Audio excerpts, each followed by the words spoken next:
인천 외곽, 항구와 산업단지가 마주하는 곳에 대형 건설 현장이 자리 잡고 있었다. 7월 말의 햇볕은 가차없이 내리쬐었고 공기는 축축하게 달라붙을 정도로 무거웠다. 현장에는 수십 명의 인부들이 각자의 위치에서 분주하게 움직이고 있었고 철근을 자르는 소리와 무전기의 지직거림이 끊이지 않았다. 거푸집 위로 콘크리트를 붓는 차량의 엔진 소리가 땅을 울렸고 먼지가 바람을 타고 공중에 흩날렸다. 그날 이준석은 평소처럼 오전 6시에 현장에 도착했다. 강한 햇살이 그의 이마를 덮고 있었지만 그는 익숙하다는 듯 모자를 눌러쓰고 벨트를 단단히 조였다. 29세의 청년, 대학을 중퇴하고 군 제대 후 바로 현장에 뛰어든 지도 5년이 넘었다. 그는 말수가 적었지만 누구보다 성실했다. 동료들은 그를 묵묵한 에이스라 불렀다. 기계가 고장나면 누구보다 먼저 손을 뻗었고 위험한 구간도 주저하지 않았다. 준석아, 주말엔 뭐해? 한 동료가 물었다. 전주에 내려가야죠. 약혼자 만나러요. 그는 짧게 대답했지만 눈빛만은 따뜻했다. 한서연. 전주에서 초등학교 교사로 일하고 있는 그녀는 준석과 4년을 함께한 연인이자 약혼자였다. 결혼은 가을로 예정되어 있었지만 비용 문제로 계속 미뤄지고 있었다. 준석은 이번 프로젝트가 끝나면 계약금과 예식장 예약까지 모두 해결할 생각이었다. 현장은 점점 더 뜨거워졌고 철제 구조물은 햇빛을 받아 달궈져 있었다. 준석은 10층 높이의 철근 프레임 위에서 안전장비를 점검하고 마무리 작업을 진행하고 있었다. 그 순간 미세하게 느껴지는 철골의 흔들림과 함께 등 뒤에서 바람이 세차게 불었다. 그가 발을 딛고 있던 구조물의 연결고리가 순간적으로 느슨해졌고 그의 발이 공중으로 미끄러졌다. 준석이 떨어졌어. 누군가의 외침이 공기를 가르며 퍼졌다.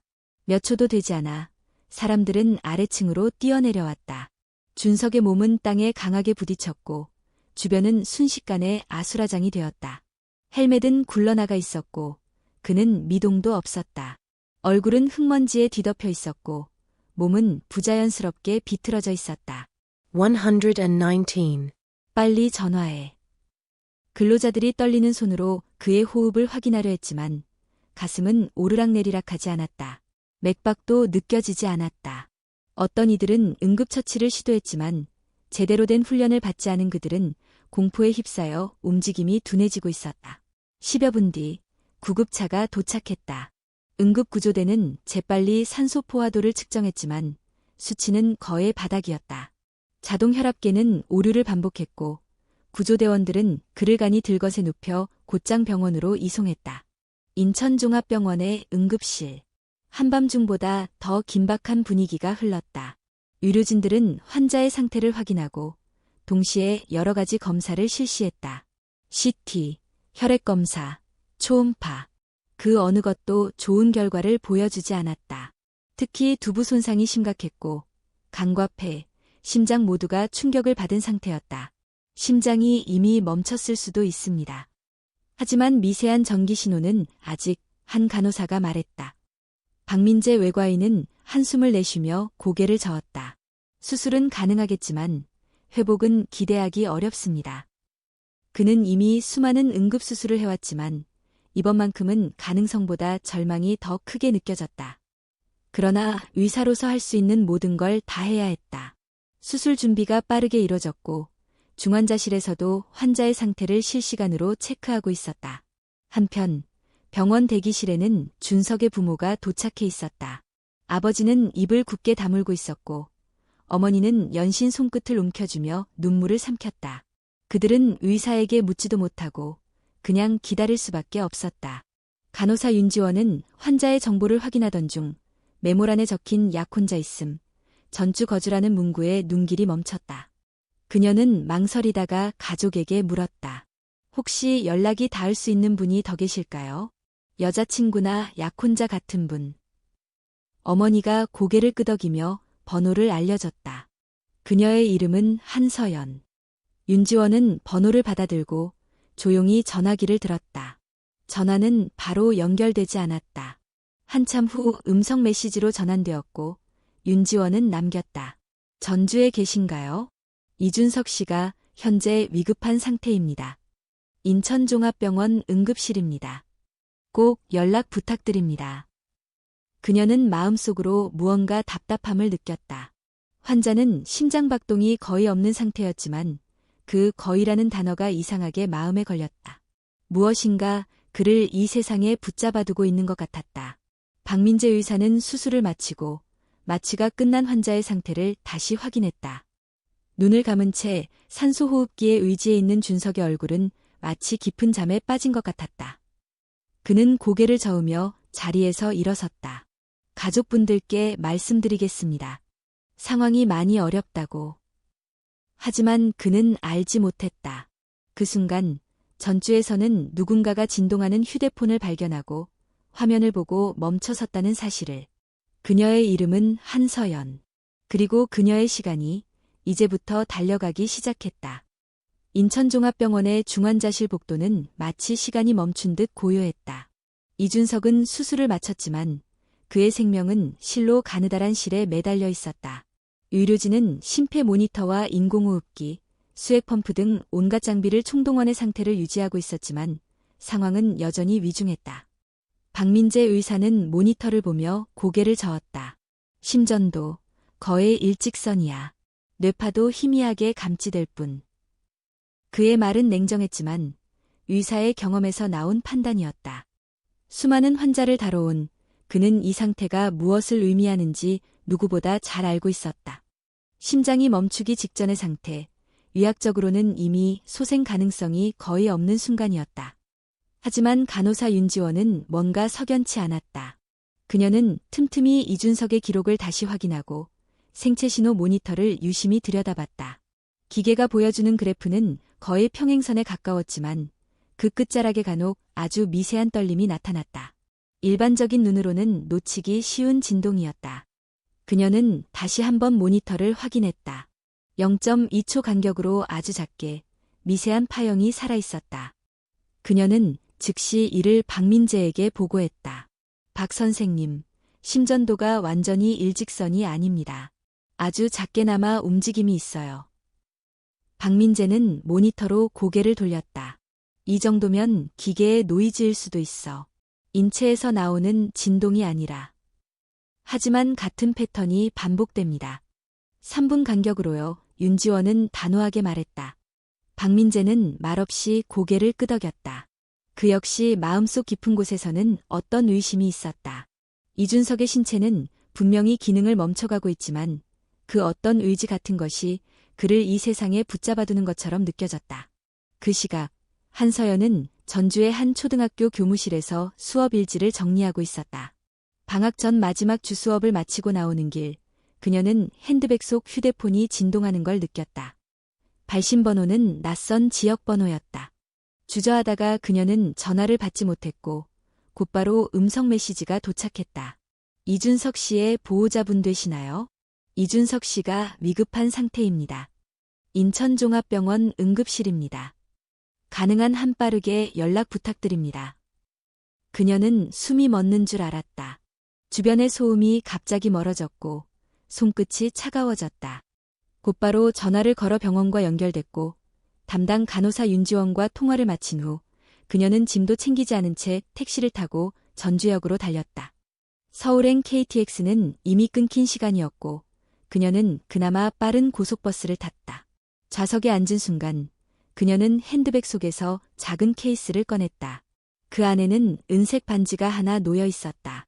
몇 달 전 준석과 함께 맞춘 약혼 반지였다. 그날 준석은 무심한 표정으로 말했었다. 우리 결혼식은 제대로 못 올릴 수도 있어. 그래도 반지는 있어야지. 그가 무심하게 건넨 반지는 지금 이 순간 그녀의 손에 고이 쥐어져 있었다. 병원에서는 여전히 긴장이 감돌고 있었다. 윤지원은 매 30분마다 심전도 그래프를 캡처하고 간헐적인 파동이 사라지지 않고 있다는 사실을 기록했다. 박민재는 회의적인 표정을 지으면서도 모든 조치를 보류했다. 그에겐 환자의 상태가 완전히 끊어진 것이 아니란 사실이 무언가를 말해주고 있었다. 기계는 거짓말을 하지 않아.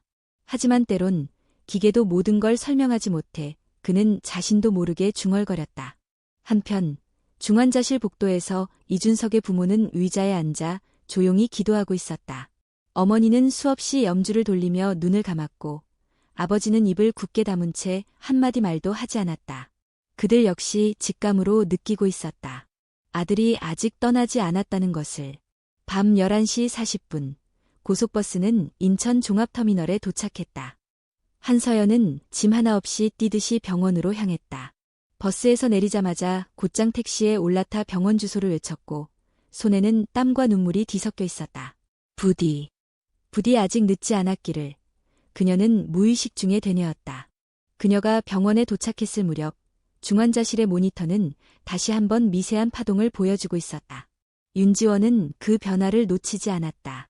파동은 이번엔 이전보다 약간 더 선명했다. 그녀는 곧바로 이를 기록하며 말했다. 누군가가 오고 있어요. 박민재는 그녀의 말을 듣고 웃음 섞인 한숨을 내쉬었다. 감성적인 해석은 접어둬요.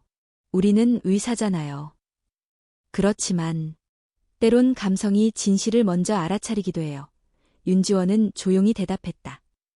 병원 로비에 도착한 한서연은 숨을 헐떡이며 안내 데스크로 달려갔다.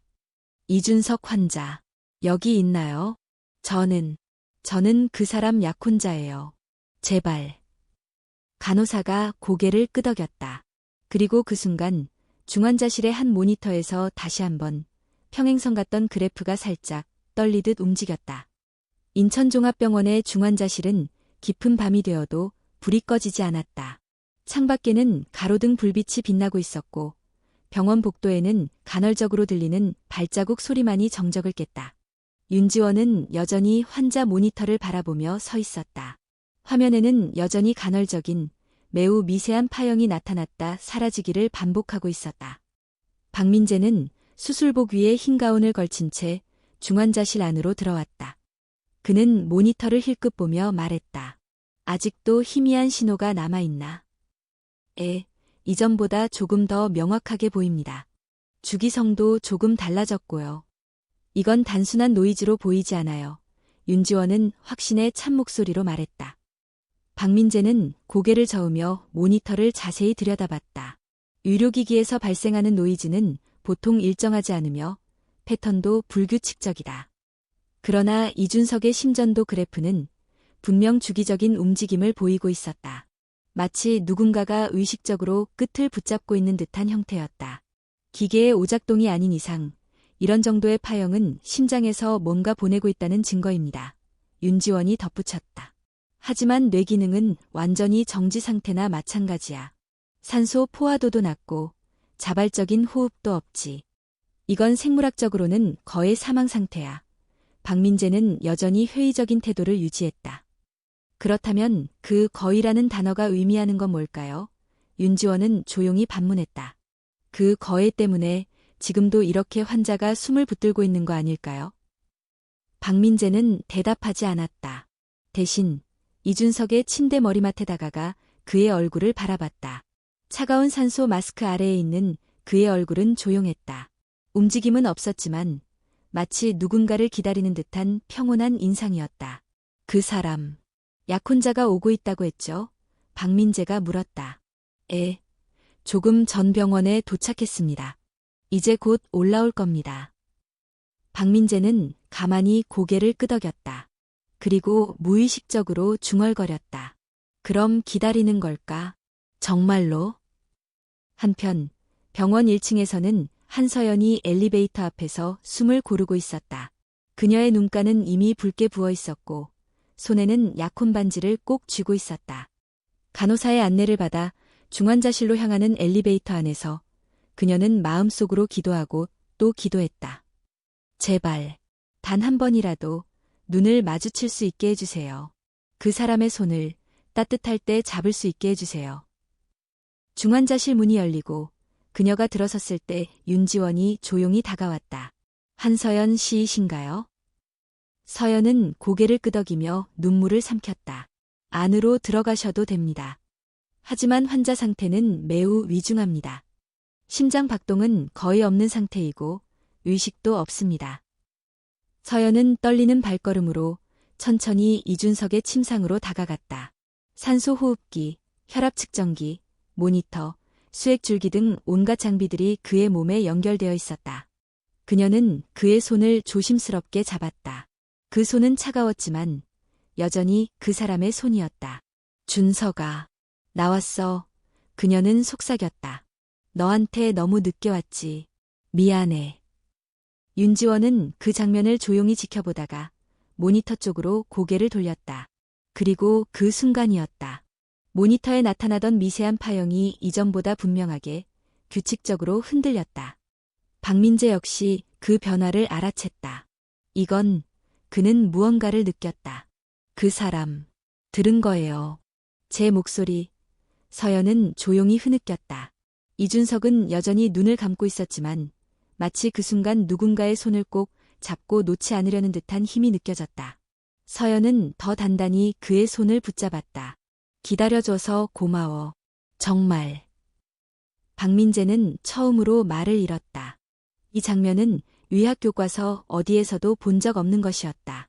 지금 그의 눈앞에서 벌어지는 일은 분명 수치와 데이터로는 설명할 수 없는 종류의 기적이었다. 잠시 뒤 모니터의 파형은 다시 희미해졌고 산소 포화도 역시 다시 떨어지기 시작했다.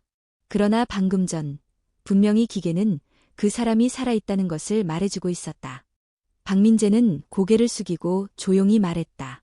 더 이상 어떤 예측도 하지 않겠습니다. 지금 이 사람은 누군가를 기다리고 있었던 게 맞는 것 같습니다. 윤지원은 눈시울을 붉히며 고개를 끄덕였다. 그날 밤 인천종합병원의 중환자실에는 많은 이들이 침묵 속에 깊이 잠기게 되었다.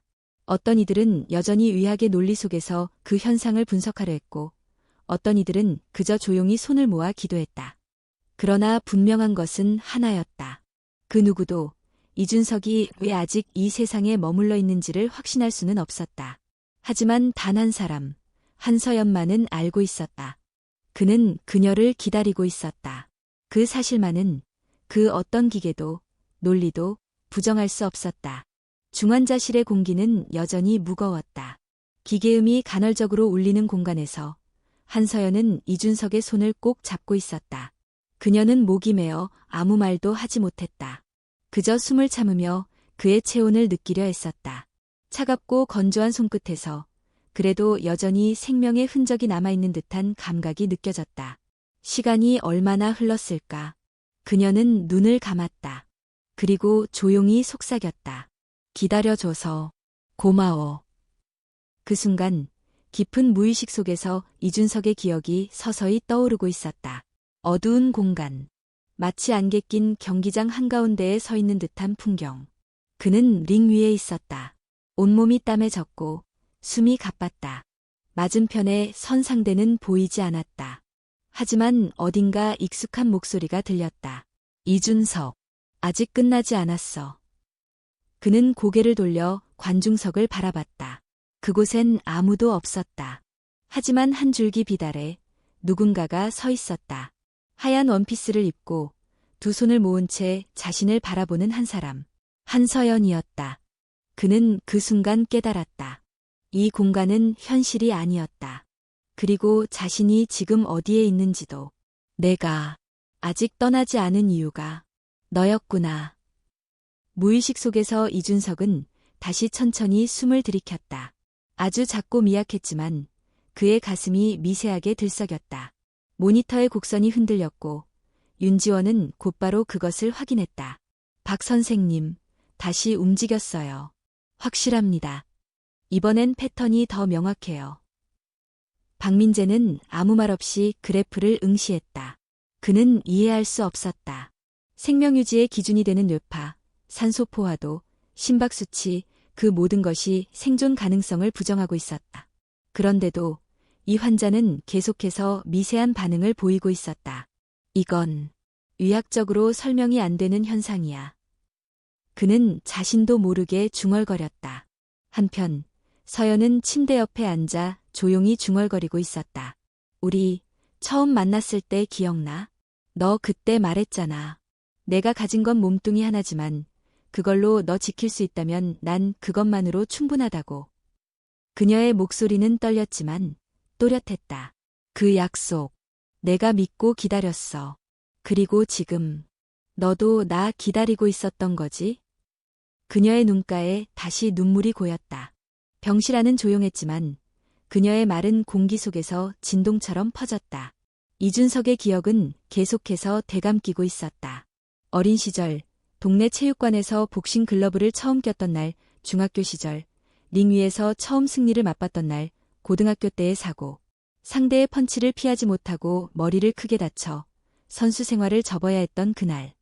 그때 그는 세상에서 가장 절망했다. 하지만 그때 처음 만난 사람이 있었다. 한서연. 그녀는 당시 복지관에서 자원봉사를 하고 있었고 병원에서 재활치료를 받던 이준석에게 매일 책을 읽어주러 왔다.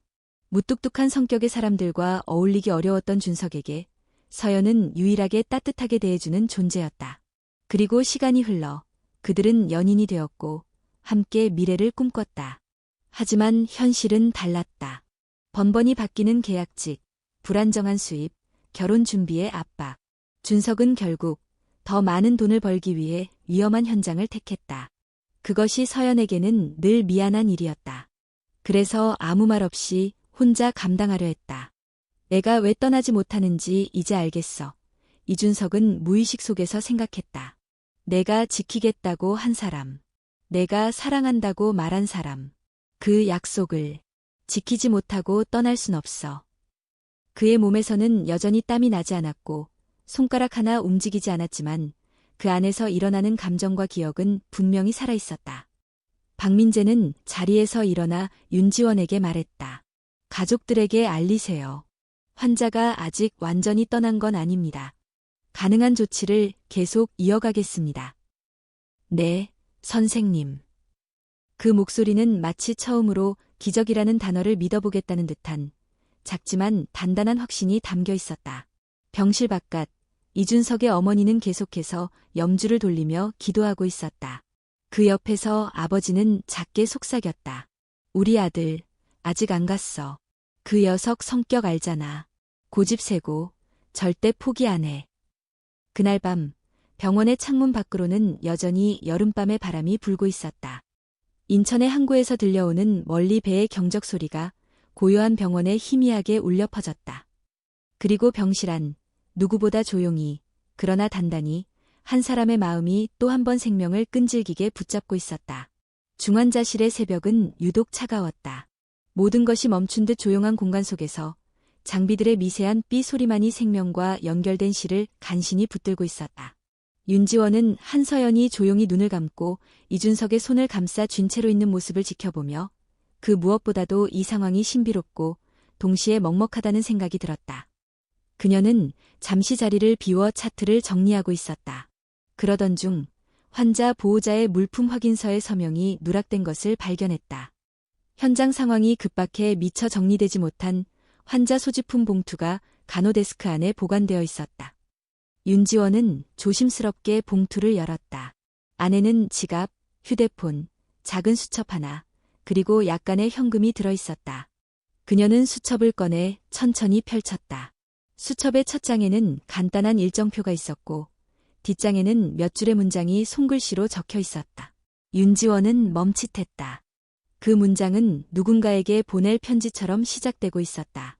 서연아, 혹시 내가 무슨 일이라도 생기면 이 글을 내가 보게 될지도 모르겠네. 그녀는 숨을 죽이며 그 다음 문장을 천천히 읽어내려갔다. 나는 너에게 미안한 게 너무 많아.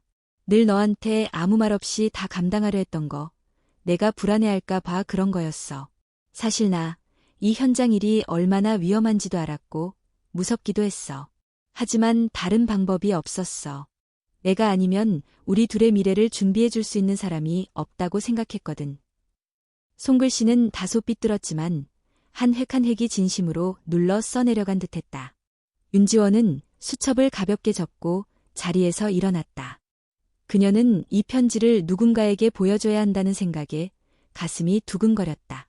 그것은 단순한 기록이 아니라 생명을 붙들고 있는 이준석의 마지막 마음이었다. 그녀는 곧장 중환자실로 돌아왔다. 한서연은 여전히 자리를 지키고 있었다. 그녀의 손끝은 더 이상 떨리지 않았고 얼굴엔 조용한 평온함이 감돌고 있었다. 윤지원은 그녀 앞에 앉아 조심스럽게 수첩을 건넸다. 서연 씨, 이건 준석 씨의 소지품에서 발견된 수첩입니다. 안에 편지가 있어요. 아마 서연 씨에게 쓴 것 같아요. 서연은 놀란 눈으로 수첩을 받았다. 그리고 떨리는 손으로 펼쳐 그 글과 하나하나를 눈으로 따라갔다. 그녀의 눈가에 금세 눈물이 고였다. 편지는 계속되었다. 내가 내 앞에서 강한 척만 했지. 사실은 늘 두려웠어. 혹시 내가 없는 세상에서 내가 혼자 남겨질까봐. 그래서 기도했어. 나에게 조금만 더 시간이 달라고. 만약 내가 떠나야 한다면 적어도 내 손을 한 번은 잡고 가고 싶다고. 내 목소리를 들려달라고. 서연은 끝내 참지 못하고 눈물을 쏟아냈다. 목을 꽉 조여오는 슬픔 속에서도 그녀는 다시금 그의 손을 꼭 쥐었다. 차갑지만 익숙한 그 손끝에서 여전히 준석의 체온이 남아있는 것 같았다. 그 순간 윤지원은 또 한 번 모니터에서 파형의 움직임을 확인했다. 이전보다 더 분명했다. 그리고 놀랍게도 짧은 시간이지만 심박수가 숫자로 나타났다. 박 선생님, 심박수가 나타났습니다. 22bpm입니다. 매우 약하지만 수치로 잡혔습니다. 박민재는 황급히 들어와 화면을 확인했다. 그 역시 당황한 듯 고개를 저으며 중얼거렸다. 말도 안 돼. 이런 상태에서 이렇게 반응이 오는 건. 그는 곧장 다른 장비로 산소 포화도와 혈압을 다시 측정하게 했고, 비록 수치는 비정상적이었지만 확실히 반응은 존재했다. 서연은 울음 사이사이로 속삭였다. 들었구나. 그치? 내가 여기 있다는 거. 내 편지 읽었다는 거. 그녀는 수첩을 품에 안고 이준석의 이마에 입을 맞췄다. 그 작은 제스처는 말로는 다 전할 수 없는 수많은 감정을 담고 있었다. 윤지원은 뒤돌아서 조용히 한숨을 내쉬었다. 그녀는 의료인이었지만 이 순간만큼은 인간으로서 가슴 깊은 울림을 느끼고 있었다. 박민재는 침묵 끝에 입을 열었다. 환자는 아직 떠나지 않았습니다. 어떤 이유에서든 그는 이 자리에 남아 있습니다. 더 이상의 설명은 필요 없을 것 같습니다. 그날 새벽, 병원에서는 많은 이들이 말없이 서로의 눈빛을 마주했다. 수치는 여전히 불안정했고 생존 가능성은 낮았지만 이준석의 존재는 확실히 여기에 있었다. 그리고 그 존재를 붙잡고 있는 것은 단지 산소 호흡기나 약물이 아니라 한 사람의 사랑, 그리고 전하지 못했던 진심이었다. 어둠 속에서 눈을 떴다. 이준석은 자신이 어딘가 낯선 공간에 서 있다는 것을 알아차렸다. 안개가 자욱이 깔려있는 곳, 바닥은 차가운 콘크리트 같았고 어딘가에서 조명이 비추고 있었다. 하지만 그 빛은 따뜻하기보단 차가웠고 멀리서 메아리처럼 들려오는 발자국 소리가 존재감을 일깨웠다. 그는 고개를 들었다. 자신의 앞에는 링이 있었다. 오래전 그가 수없이 오르내렸던 복싱 경기장의 링. 하지만 지금 그 링은 텅 비어 있었고 주변에도 관중은 없었다. 오직 자신만이 홀로 서 있었다. 심장은 뛰지 않는 듯했고 숨결도 희미했다. 하지만 의식은 또렷했다. 무엇보다도 감정이 살아있었다. 그 안에는 아직 말하지 못한 말들이 있었고 끝내 이루지 못한 약속들이 있었다. 그때였다. 링 밖 저편에서 한 여인이 걸어왔다. 희미한 조명 속에서도 그녀의 모습은 분명했다. 하얀 원피스를 입고 두 손을 가슴 앞에 모은 채 천천히 다가오는 그녀. 바로 한서연이었다. 서연아. 그는 입을 열었지만 목소리는 메아리처럼 허공에 퍼질 뿐이었다. 그녀는 대답하지 않았다. 다만 그의 곁에 다가와 미소를 지으며 그의 손을 잡았다. 그 순간 모든 소음이 멈추고 그들의 주위에 따뜻한 빛이 감돌았다. 왜 아직도 여기 있어? 그녀가 물었다. 널 기다렸어. 준석의 입에서 말이 흘러나왔다. 한 번이라도 다시 보고 싶었어. 내 손을 한 번만 더 잡고 싶었고 내가 내 편지를 읽어줬으면 했어. 서연은 고개를 끄덕이며 작게 웃었다. 나왔어. 내 편지도 읽었고 내 손도 잡았어. 이제 내 마음은 내 안에 있어. 그 순간 멀리서 들려오는 기계음이 안개 속을 갈랐다. 현실과 무의식의 경계가 흔들리고 있었다. 병원의 모니터는 다시 미세한 파동을 그리기 시작했고 윤지원은 긴장을 감추지 못한 채 그래프를 바라보았다. 지금 무언가 확실히 변하고 있어요. 그녀가 말했다. 박민재는 조용히 고개를 끄덕이며 환자의 상태를 점검했다. 심박수는 여전히 낮았지만 숫자가 더 이상 사라지지 않았다. 혈압도 미세하게나마 반응을 보이고 있었고 뇌파 장비 역시 약한 신호를 포착하고 있었다. 환자 내부에서 무언가 일어나고 있어. 이건 단순한 반사작용이 아니야. 그가 말했다. 한서연은 여전히 이준석의 손을 잡고 있었다. 그녀는 그가 잠든 얼굴을 바라보며 그가 얼마나 오랫동안 이 순간을 기다렸을지를 생각했다. 그리고 그 순간 그녀는 그가 단순히 기적을 바랐던 것이 아니라 사랑이라는 말 한마디를 전하고 싶었던 것임을 깨달았다. 이준석은 다시 링 안에 서 있었다. 갑자기 주변이 어두워지며 경기장의 조명이 꺼졌다. 대신 머릿속에 수많은 기억이 떠올랐다. 어린 시절 어머니의 손을 잡고 학교 앞에서 울던 기억. 군제대 후 일자리를 구하지 못해 밤새 편의점 앞을 서성이던 날들. 그리고 무엇보다도 서영과 처음 손을 잡았던 어느 겨울날의 공원. 이 기억들을 놓을 준비가 안 됐어. 아직 아니야. 그는 링 바깥을 향해 달리기 시작했다. 서연이 그를 기다리고 있었다. 그녀는 손을 뻗었고 그도 뻗었다. 그들의 손끝이 닿는 순간 안개가 거치듯 빛이 퍼져나갔다. 현실 속 병실에서도 변화가 감지되었다. 산소 포화도가 회복세를 보였고 혈압도 임계치를 넘어서기 시작했다. 윤지원은 믿기지 않는 눈으로 장비를 확인하며 입을 열었다. 이건 기적이에요. 박민재는 아무 말도 하지 못했다. 그는 그저 환자의 침대 앞에서 고개를 숙였다. 지금 이 순간 자신이 알고 있던 의학의 모든 정의가 무너지고 있었다. 이준석은 마지막으로 서연을 바라보았다. 그녀는 눈물을 머금은 채 웃고 있었다. 이제 괜찮아. 너는 너의 길을 가도 돼. 난 내 안에 살아있을 거야. 그의 눈에 눈물이 고였다. 그 어떤 말보다도 강한 위로였다. 그는 고개를 끄덕이고 천천히 눈을 감았다. 병실 안에서 모니터는 다시 평행선을 그리기 시작했다. 잠시 올라갔던 심박 수치는 다시 낮아졌고 산소 포화도도 줄어들기 시작했다. 의료진은 침묵했다. 한서연은 조용히 이마를 침상에 기대고 속삭였다. 고마워. 내 마지막 부탁을 들어줘서. 그녀의 손안에는 여전히 그가 남긴 수첩이 들려 있었다. 그리고 그녀의 가슴 속에는 이제 그의 모든 말들이 살아있었다. 중환자실의 시계는 새벽 5시를 가리키고 있었다. 창밖은 이미 어슴푸레한 여명이 퍼지고 있었고 병원 복도에는 간호사들의 발걸음 소리만이 간헐적으로 들려왔다. 이준석의 병실은 여전히 침묵 속에 잠겨 있었고 기계음은 더욱 느리고 불규칙해져 가고 있었다. 한서연은 밤을 꼬박 새운 채 이준석의 손을 놓지 않고 있었다. 그녀의 눈은 충혈되어 있었고 피곤에 지친 얼굴이었지만 손끝에는 여전히 온기가 남아 있었다. 그녀는 그의 수첩을 다시 펼쳐 조용히 속삭였다. 이젠 괜찮아. 내가 떠난다고 해도 난 내 마음을 알았어. 윤지원은 그런 그녀의 모습을 조용히 지켜보며 기록지를 정리하고 있었다. 그녀는 의료인이었지만 이 밤만큼은 누구보다 그들의 사랑 앞에서 고개를 숙이고 싶었다. 박민재는 몇 시간째 모니터 앞에서 자리를 지키고 있었다. 그는 어느새 다리를 꼬고 앉아 심전도 곡선을 바라보고 있었고 마치 그것이 하나의 생명처럼 느껴지기 시작했다. 그리고 그 순간이었다.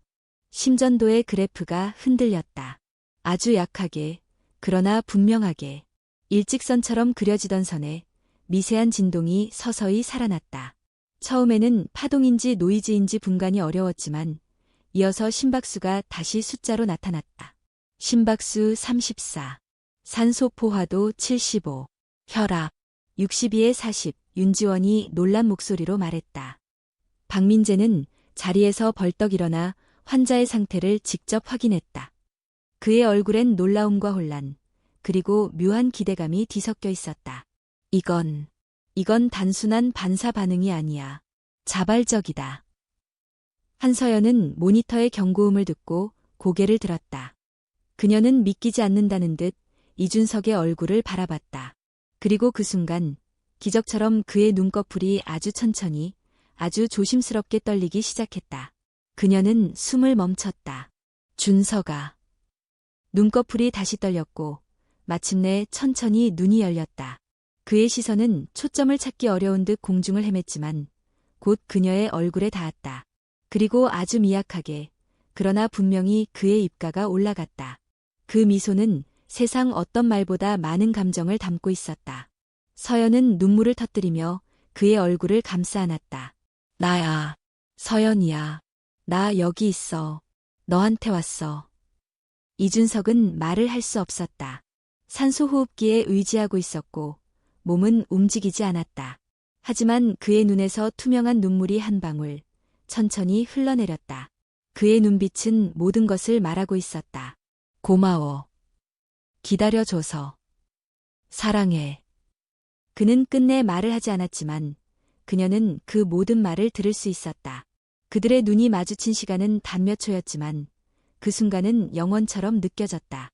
그러나 시간이 멈춘 듯한 그 찰나의 순간은 곧 끝나고 말았다. 심전도의 곡선이 다시 흔들리기 시작했고 모니터는 경고음을 울렸다. 산소 포화도는 급격히 떨어졌고 심박수는 20을 지나 10으로 내려갔다. 윤지원은 다시 응급약물을 준비하려 했지만 박민재는 손을 들었다. 그만둬요. 지금은 지켜봐야 할 때입니다. 한서연은 그의 손을 감싸주며 떨리는 목소리로 말했다. 이제 괜찮아. 나랑 눈도 마주쳤고 미소도 지었잖아. 너 끝까지 나 기다렸던 거 알아. 그러니까 이제 편히 쉬어도 돼. 마지막 그 말이 끝나기도 전에 심전도는 일직선으로 뻗었다. 기계는 더 이상 반응을 하지 않았고 경고음이 끊임없이 울려 퍼졌다. 박민재가 천천히 고개를 숙였다. 시각 오전 5시 42분. 사망 선고합니다. 모두가 조용히 고개를 떨구었다. 윤지원은 손끝으로 눈물을 훔쳤고 간호사는 모든 장비를 정리하기 시작했다. 하지만 그 누구도 눈앞에 이 죽음을 끝이라고 느끼지 않았다. 이준석은 분명히 마지막 순간 자신의 사랑하는 사람과 눈을 마주쳤고 미소를 남긴 채로 떠났다. 한서연은 이준석의 손을 놓지 않은 채 낮은 목소리로 속삭였다. 이렇게라도 너랑 작별 인사할 수 있어서 다행이야. 정말 고마워. 내 평생 너 잊지 않을게. 그녀는 수첩을 꺼내 다시 품에 안고 이마를 그의 손등에 조용히 붙였다. 이 순간 말없는 눈물은 어떤 비극보다도 더 크고 깊은 감정을 품고 있었다. 이준석은 떠났지만 그가 남긴 마지막 순간은 이 병원의 모든 이들의 가슴 속에 길게 남아 있었다. 병원은 다시 일상으로 돌아가고 있었다. 복도에는 교대 근무를 준비하는 간호사들의 조용한 발걸음이 들렸고 엘리베이터 문이 반복적으로 열리고 닫혔다. 하지만 중환자실 7번병상 앞은 아직 그 어떤 움직임도 없었다. 이준석이 떠난 자리는 정리되지 않은 채 남아 있었고 침대 위에는 얇은 시트가 덮여 있었다. 한서연은 여전히 그 자리에 앉아 있었다. 눈물은 말랐지만 그녀의 눈동자에는 깊은 고요가 스며들어 있었다. 그녀는 조용히 자리에서 일어났다. 마지막으로 그의 손등을 한 번 더 쓰다듬고 약혼 반지를 그의 손가락에 다시 끼워주었다. 반지는 다소 헐거웠지만 그녀는 그것이 꼭 맞기를 바라는 마음으로 조심스럽게 눌렀다. 이제 정말 잘 가. 나중에 다시 만나자. 그때는 우리 아무것도 미루지 말자. 그녀는 말을 마치고 조용히 병실 문을 나섰다. 윤지원이 복도에서 그녀를 기다리고 있었다. 그녀는 서연에게 고개 숙여 인사하며 말을 건넸다. 정말 끝까지 기다려주셨네요. 서연은 미소를 지으려 했지만 입꼬리만 미세하게 움직였을 뿐이었다. 그 사람은 내가 올 때까지 절대 떠나지 않았어요. 전 알아요. 그렇게 고집스러웠던 사람이니까. 그녀는 윤지원에게 작게 고개를 숙이며 감사의 인사를 남기고 병원을 떠났다. 이른 새벽 공기는 차가웠지만 그녀의 발걸음은 무겁지 않았다. 가슴 깊은 곳에 슬픔과 함께 이상하리만치 단단한 평온함이 자리 잡고 있었다. 같은 시각, 박민재는 의국에서 홀로 기록지를 넘기고 있었다. 그는 지난 이틀간의 차트를 다시 훑어보며 도저히 이해되지 않는 현상들 앞에서 침묵하고 있었다. 심전도, 뇌파, 산소 포화도. 수치상으로는 이미 첫날 저녁부터 생명유지가 불가능했어야 했다.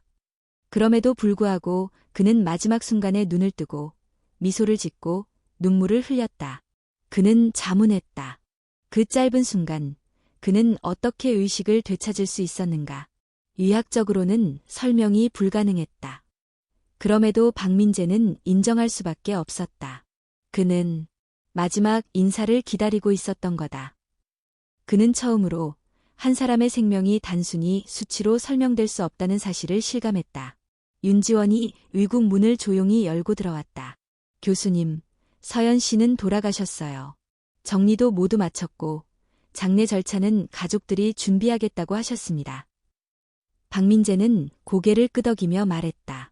수고 많았어요. 그녀는 머뭇거리다가 조심스럽게 물었다.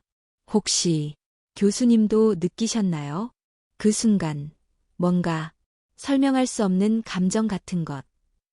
박민재는 한참을 침묵하다가 차트를 덮으며 대답했다. 우리는 늘 의학만으로 모든 것을 설명하려고 했지. 하지만 이준석 씨를 보면서 느꼈어요.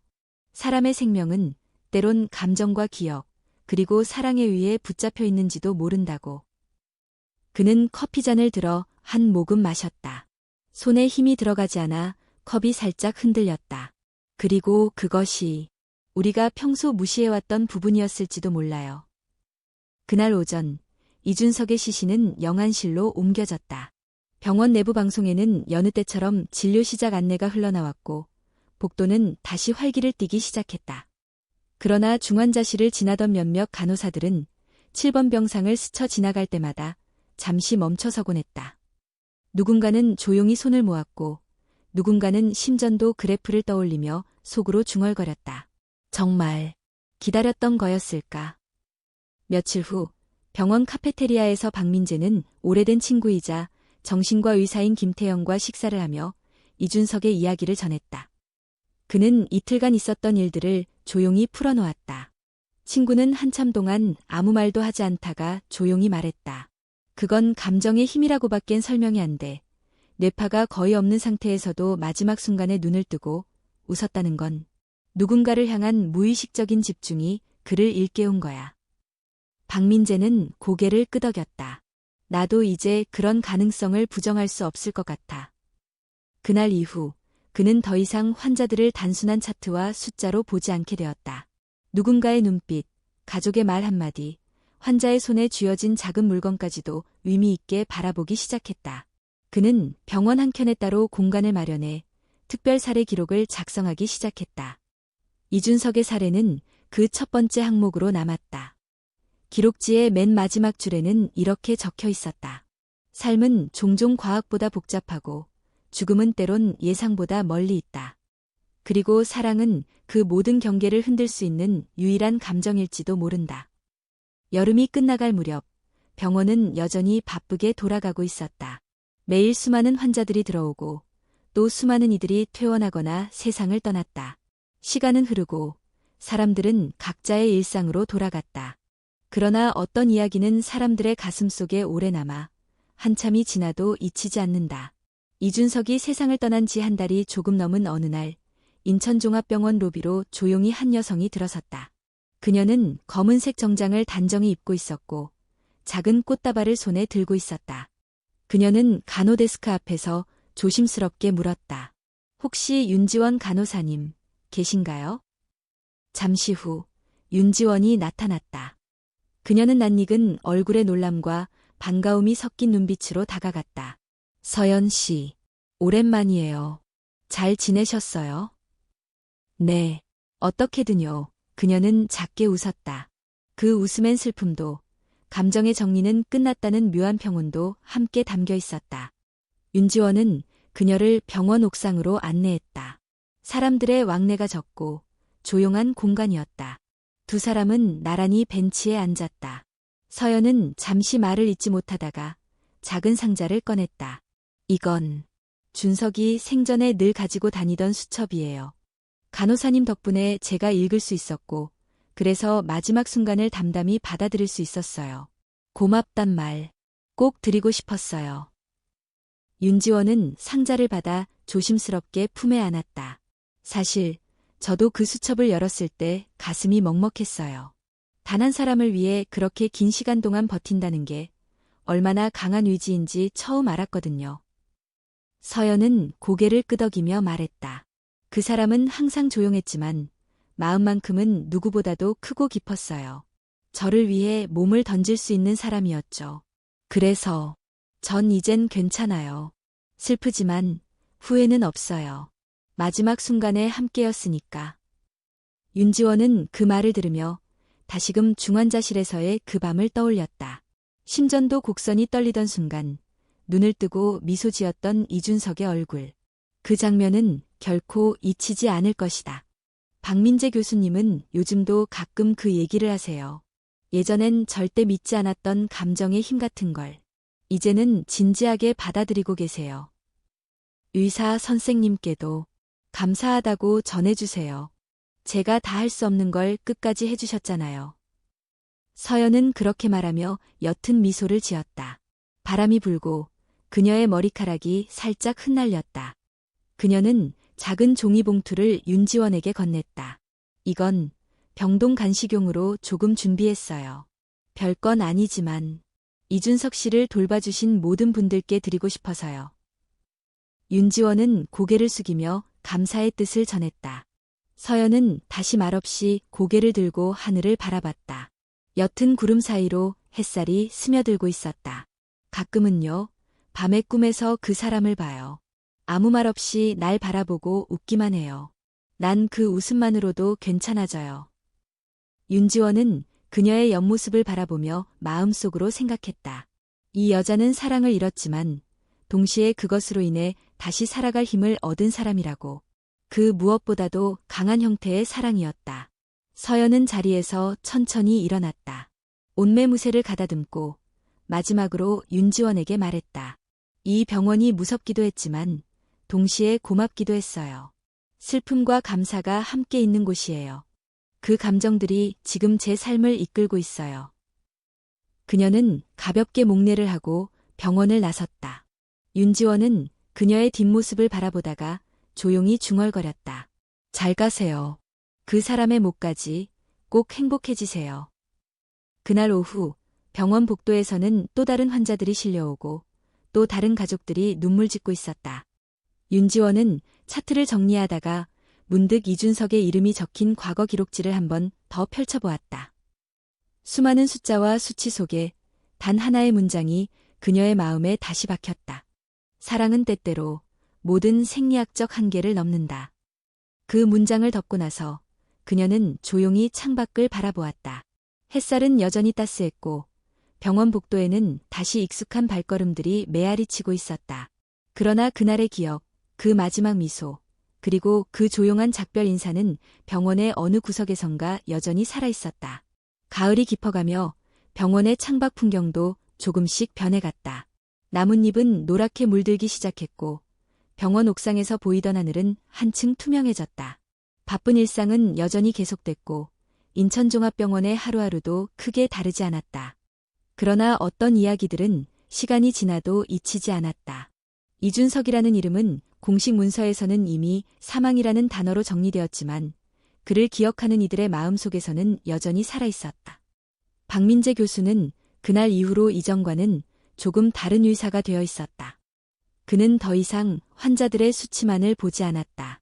환자의 가족들이 건네는 작은 사진, 메모, 혹은 어떤 물건조차 의미 있게 바라보기 시작했다.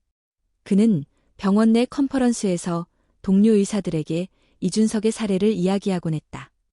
그 환자는 사실상 사망 선고를 받아야 할 상태였습니다. 모든 수치가 그것을 말하고 있었고 뇌의 활동도 거의 정지 상태였죠. 하지만 그는 끝까지 생명을 붙잡고 있었고 마지막 순간에 눈을 떴습니다. 그것도 단 한 사람을 바라보기 위해서요. 청중들은 놀라움과 동시에 조용한 감동에 휩싸이곤 했다. 그게 사랑이라면 저는 이제 그 힘을 부정할 수 없습니다. 박 교수의 말은 단순한 감상이나 후회가 아니었다. 그는 진심으로 그리고 오랜 의료 경험 끝에 내린 결론이었다. 윤지원 역시 예전보다 훨씬 부드럽고 세심한 간호사가 되어 있었다. 그녀는 환자 한 명, 한 명에게 이름을 불러주었고 가족들에게는 한마디의 위로라도 잊지 않았다. 어느 날 밤 신입 간호사가 물었다. 선배님은 어떻게 그렇게 침착하게 환자 가족들 대응을 하세요? 윤지원은 잠시 생각하다가 말했다. 한 번 그런 장면을 본 적이 있어요. 어떤 환자가 단지 누군가를 보기 위해 사흘 넘게 생명을 붙잡고 있었던 순간으로 그 뒤로는 어느 누구도 가볍게 보이지 않게 됐어요. 그녀의 말은 평범했지만 그 안에는 무게감이 있었다. 그 무게는 삶과 죽음, 이별과 기다림 사이의 간극을 경험한 사람만이 느낄 수 있는 깊이였다. 시간은 더 흘러 계절이 바뀌고 병원의 나무들도 앙상한 가지만 남게 되었다. 박민재는 어느 날 퇴근길에 병원 옆 공원 벤치에 앉았다. 그곳은 예전 이준석의 가족이 기다리던 장소와 가까운 곳이었다. 그는 하늘을 바라보며 조용히 생각했다. 우리는 정말 얼마나 많은 걸 알고 있을까? 의학은 인간을 살리기 위한 학문이다. 그러나 그것은 어디까지나 생리적 수단에 불과하다. 감정, 기억, 의지와 같은 비가시적인 요소들은 오랫동안 과학의 영역 바깥에 있었다. 그러나 그는 이제 그것들이야말로 생명을 결정짓는 또 다른 힘일 수 있다는 사실을 믿게 되었다. 그는 메모장에 짧게 적었다. 때때로 한 사람의 생명은 살아야 할 이유 하나로 충분하다. 며칠 후 윤지원은 병동 휴게실에서 자신이 운영하던 작은 블로그에 글을 하나 올렸다. 제목은 단순했다. 기다림의 끝에서. 그녀는 이준석과 한서연의 이야기를 적었다. 환자의 이름은 가명으로 처리했지만 그들의 사랑과 마지막 인사의 순간은 있는 그대로 담았다. 글은 게시된 지 하루 만에 많은 사람들의 마음을 흔들었다. 댓글 중 하나는 이렇게 적혀 있었다. 사랑하는 사람을 기다리기 위해 사흘이나 버틴다는 게 그게 진짜 사람이 할 수 있는 일일까요? 또 다른 댓글은 조용히 답했다. 네, 어떤 사람은 할 수 있어요. 그걸 보고 들은 사람은 평생 잊지 못하겠죠. 이야기는 그렇게 사람들 사이에서 입소문처럼 번져갔고, 때로는 온라인 커뮤니티에서, 때로는 카페에서 누군가가 조용히 말하곤 했다. 전에 어떤 남자가 말이야, 사고로 거의 죽어가는 상태였는데 약혼녀가 오기 전까지 눈도 감지 않았대. 그리고 사람들은 조용히 고개를 끄덕이며 생각에 잠기곤 했다. 나도 그런 순간이 온다면 과연 무엇을 위해 끝까지 버틸 수 있을까? 그 질문은 단순한 호기심이 아니었다. 그것은 각자의 삶과 사랑, 인간 존재에 대한 근본적인 성찰이었다. 겨울이 찾아왔고 병원은 여전히 분주했다. 그러나 그날의 마지막 미소, 그 눈물 어린 작별, 그리고 말없이 전해진 사랑의 힘은 여전히 누군가의 마음 한편에서 살아있었다. 삶은 언제나 예측할 수 없고 죽음은 늘 가까이에 있지만 누군가를 향한 간절한 마음은 때로 그 경계를 넘어서기도 한다. 이야기의 마지막 장면에서 박민재는 조용히 창밖을 바라보며 혼잣말을 한다. 결국 그게 사랑이라는 이름의 기적이지 않을까. 그리고 그 말은 단지 한 사람의 소견이 아닌 이야기를 듣고 기억한 모든 이들에게 남는 잔향이 되었다.